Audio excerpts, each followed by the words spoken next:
Hello అండి, నమస్తే. Welcome to star and home.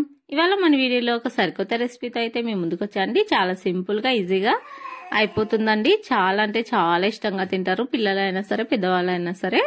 చూడండి, చాలా ఈజీగా అయితే చేసుకోవచ్చు. ఇక్కడ నేను 2 కప్పుల దాకా మురమురాలను అయితే తీసుకున్నానండి. ఒక బౌల్ అయితే తీసుకుని అందులోకి సగం దాకా నీళ్ళని అయితే వేసి ఒక్క 10 సెకండ్ల దాకా ఈ బురుగులని నీళ్ళల్లో అయితే నానబెట్టుకున్నానండి.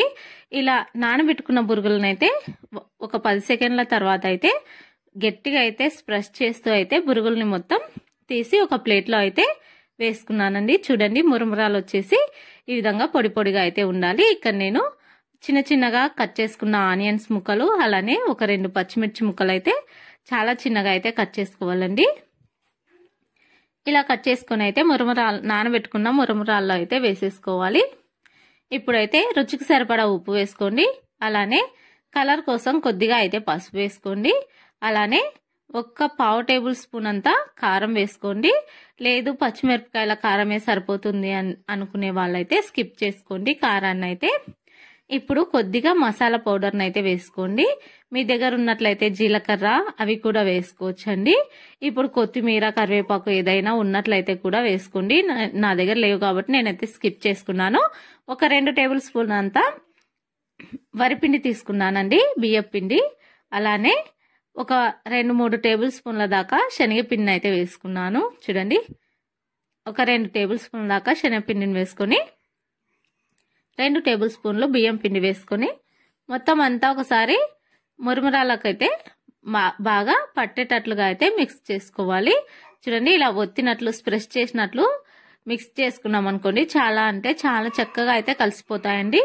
ఇప్పుడు మనం మన అరచేతిలో పట్టేంత ఒక బౌల్ లాగా అయితే చేసేసుకోవాలండి. చూడండి, ఇలా గట్టిగా స్ప్రెస్ చేస్తూ ఒత్తినట్లుగా అన్నట్లయితే మనకు చాలా ఈజీగా అయితే ముద్ద కట్టిపోతుందండి. ఒకవేళ రానట్లయితే ఒకసారి చేయిని అయితే నీళ్ళలో అయితే తడుపుకోవాలి. నీళ్ళలో తడుపుకున్న తర్వాత మనం వీడియోలో చూపిస్తున్న విధంగా స్ప్రెస్ చేస్తూ బౌల్ లాగా చేసినట్లయితే చాలా ఈజీగా అయితే బౌల్ అయితే రెడీ అయిపోతుందండి.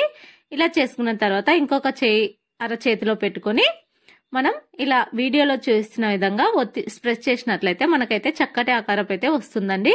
చూడండి, ఇలా వడ షేప్ లో అయితే చేసుకున్నట్లయితే చాలా ఈజీగా అయితే వచ్చేస్తాయండి. ఇలా మనం అన్ని కూడా ముందుగానే రెడీ చేసుకుని ఒక ప్లేట్లోకి అయితే తీసుకోవాలి. చూడండి, ఇలా అన్ని మనం ముందుగా చేసుకున్నట్లయితే చేసుకోవడం అయితే చాలా సింపుల్ గా అయితే అయిపోతుంది. ఇప్పుడు స్టవ్ ఆన్ చేసి ఒక పాత్రను అయితే పెట్టుకోవాలి. నాన్ స్టిక్ పాత్రను అయితే ఇలా పెట్టుకుని ఒక 2 టేబుల్ స్పూన్లంతా ఆయిల్ అయితే వేసుకోవాలి. ఆయిల్ వేసుకున్న తర్వాత మనం అయితే ముందుగా రెడీ చేసి పెట్టుకున్న వాటిని అయితే చక్కగా అయితే డీప్ ఫ్రై ఏమీ లేకుండా నార్మల్గా అయితే కొద్దిగా అంటే ఒక 2 టేబుల్ స్పూన్ల ఆయిల్తోనే అయిపోయేలాగా అయితే చేసుకోవచ్చండి. మనం వీటిని డీప్ ఫ్రై చేసుకున్నట్లయితే చాలా ఆయిల్ అయితే మింగేస్తుందండి ఈ వడలైతే. ఎందుకంటే మనం బురుగులను అయితే నానబెట్టుకున్నాం కాబట్టి మనం డీప్ ఫ్రైలో వేసినట్లయితే చాలా ఎక్కువ ఆయిల్ పీల్చేస్తాయండి. నేను అలా కూడా ట్రై చేశాను. ఒక బజ్జీని వచ్చేసి ఆ విధంగా ట్రై చేసినందుకు నాకు అంతగా నచ్చలేదండి అలా డీప్ ఫ్రై చేసుకోవడం. ఆయిల్ మొత్తం పీల్చేసాయి. అందుకని చెప్పేసి నేను ఇలా ఒక 2 టేబుల్ స్పూన్ల ఆయిల్తో అయితే ఇలా సింపుల్ గా అయితే చేశానండి. చాలా హెల్దీగా మురమురాలతో అయితే చాలా తక్కువ ఆయిల్తో అయితే ఇలా చేసుకొని చూడండి. బ్రేక్ఫాస్ట్ గా కానివ్వండి, స్నాక్ గా కానివ్వండి, చాలా సింపుల్ గా అయితే అయిపోతుందండి. టేస్ట్ కూడా చాలా బాగుంటుంది. కొత్తిమీర అలానే జీలకర్ర, కరివేపాకు వేసుకున్నట్లయితే ఇంకా చాలా టేస్టీగా ఉంటుందండి. అక్కడక్కడ ఉల్లిపాయ ముక్కలు తలుగుతూ ఉంటాయి కాబట్టి చాలా రుచిగా అనిపిస్తాయండి. మురమురాల వీడియో నచ్చినట్లయితే లైక్ చేయడం మర్చిపోండి.